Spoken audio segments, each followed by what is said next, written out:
भाई साहब तो वो ब्रेक उसका वक्त उस वक्त हो गया था, सो आई कुडंट आस्क, क्योंकि अगर आपको वेन्यू की अब इजाजत ही नहीं मिल रही तो ये कॉन्फ्रेंस आप कैसे करेंगे? फिर प्रेस क्लब के बाहर खड़े हो जाएंगे? कॉन्फ्रेंस कोशिश कर रहे हैं कि कोई वेन्यू मिल जाए। हाँ। लेकिन लगता ये है कि हुकूमत ने फैसला किया है कि ये कॉन्फ्रेंस नहीं करने देंगे। आइन इस वक्त जो है ये मुल्क में गाली बन गया है, यानी एक कॉन्फ्रेंस होनी है, जलसा नहीं है, यहाँ को अपोजिशन की शो ऑफ स्ट्रेंथ नहीं है, 20, 25, 50 लोग एक वक्त में यहाँ होंगे। सर वैसे आपने तो मुशर्रफ साहब का कू देखा हुआ है, उस वक्त भी यही हालत होती थी? ऐसे हालात मैंने आज तक नहीं देखे।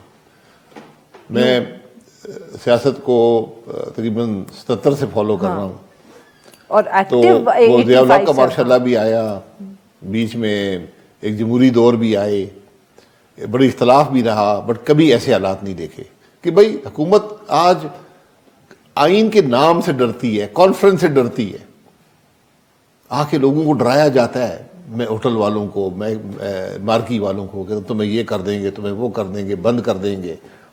ये कौन सी जमहूरियत है? मैं हकीकत से कह रहा हूँ, जमहूरियत मुल्क में ख़त्म हो गई। तो सर फिर माफ़ करिएगा, तो फिर सर जब पाकिस्तान तहरीक इंसाफ कहती है कि फिर ग्रैंड अलायंस ही होना चाहिए या सड़कों पे ही निकलना पड़ेगा, तो सर फिर लगता है कि यही वाहिद रास्ता है। आप क्यों अभी कहते हैं वक्त सही नहीं है? देखिए, हमें तो कोशिश करनी है ना। देखिए, पहले सोच में इत्तेफाक पैदा करना। अच्छा, मैंने पहले कहा कि ये सियासी जमातें जो हैं, हम तो पार्लियामान में नहीं हैं, दूसरी जो सियासी बड़ी जमातें हैं पार्लियामान के अंदर जो अपोजिशन की हैं, ये सब ने एक दूसरे के खिलाफ इलेक्शन लड़ा हुआ है।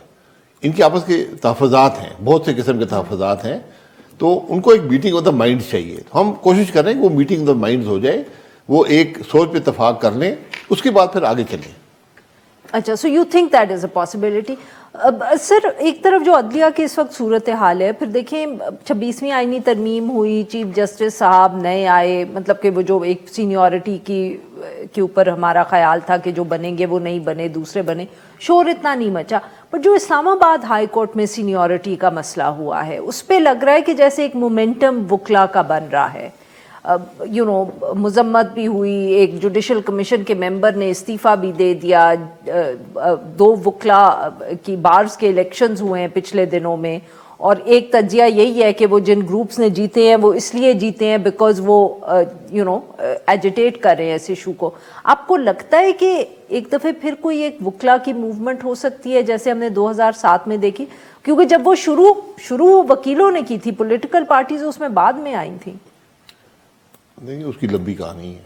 हाँ, वो आई नो आपने एक दो प्रोग्राम पे जिक्र किया नहीं सर, आप यही थे पिछली दफे जब आपने उन वकीलों का किस्सा सुनाया था जो जब मार के सुप्रीम कोर्ट में गए थे। तो वो बात अपनी जगह पर है। बात बड़ी सीधी है। 26वीं तरमीम के बाद पाकिस्तान में अदल का निज़ाम नहीं रहा, ये इंतज़ामिया है।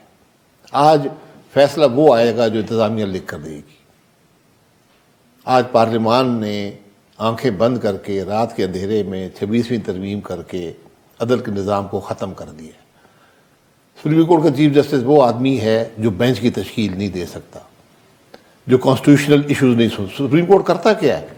कॉन्स्टिट्यूशनल इश्यूज ही सुनता है ना सर। वो अब बेंच सुनता है ना, एक सुप्रीम कोर्ट का ही बेंच है। चीफ जस्टिस क्या कर रहा है? मैंने एक बात कही तो बड़े लोग नाराज हैं उसके ऊपर। मैंने चीफ जस्टिस की ज़ात के बारे में बात नहीं की, मैंने उसके ओहदे के बारे में बात की थी। आज उसकी ये हालत हो गई है कि ना वो जज से पूछ सकता तुम क्या कर रहे हो, ना उनकी अपॉइंटमेंट में कोई हाथ है, ना कॉन्स्टिट्यूशनल इशू सुन सकता है, ना सो वोटो पावर्स हैं। तो वो कर क्या रहा है?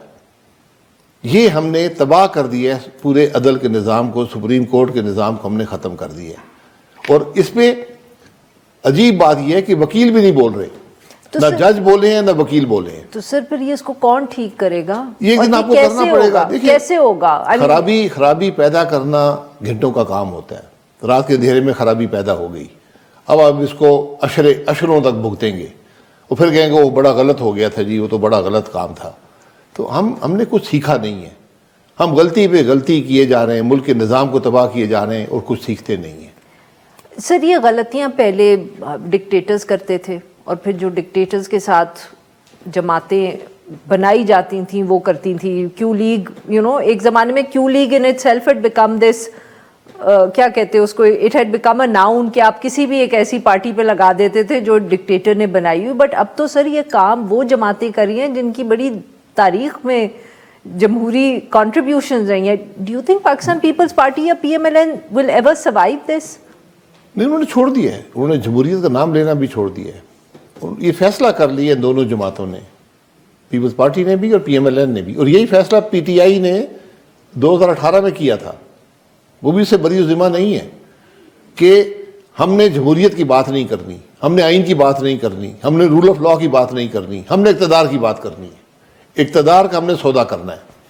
آج پہلے انہوں نے کیا, آج ان دو نے کر لیا. آپ کہاں جائیں گے, کیسے کیا کام کریں گے؟ آج ملک میں کوئی نظام نہیں ہے.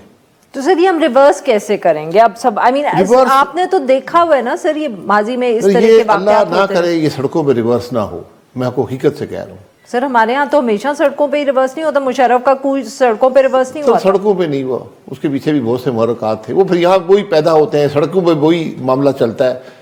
اس سے بچنے کی ضرورت ہے. سر اس وقت تو آپ سبھی ہمیں کہتے تھے کہ جمہوریت آ گئی ہے اور لوگوں نے چھینی ہے, تو لوگ تو پھر سڑک پہ ہی چھینتے. تو اس وقت کب کی بات کر سر 2008 میں جب جمہوریت واپس آئی تو ہمیں تو یہی بتایا گیا نا کہ سڑکوں پہ جمہوریت چھینی ہے. نہیں آئی, وہ مشرف صاحب کو سمجھ نہیں آئی کہ طاقت کا پلے کیا ہوتا ہے, انہوں نے آپ لوگوں کو آرمی چیف کا عہدہ چھوڑ دیا. نہیں سر, آپ لوگوں کو تب پتا تھا کہ کیا ہو رہا ہے.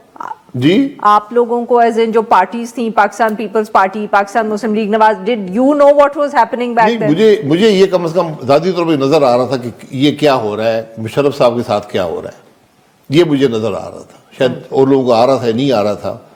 جب ان سے طاقت چھین لی گئی تو پھر وہ سارا نظام جو انہوں نے بنایا تھا 2008 کے الیکشن کا, وہ ختم ہو گیا. اور پھر بینظیر بھٹو صاحبہ کی شہادت نے پھر اس میں مزید ایک مسئلہ پیدا کر دیا. اور بہرحال اس سارے نظام کے بھی جو اثرات ملک پہ ہوئے ہیں وہ بڑے منفی ہوئے ہیں. پھر ہائیبریڈ آ گیا, پھر ہائیبریڈ پلس, پتہ نہیں اب کیا کیا چلے گا. یہ نہیں چلتا. میں صرف معذرت سے کہتا ہوں یہ معاملہ نہیں چل رہا.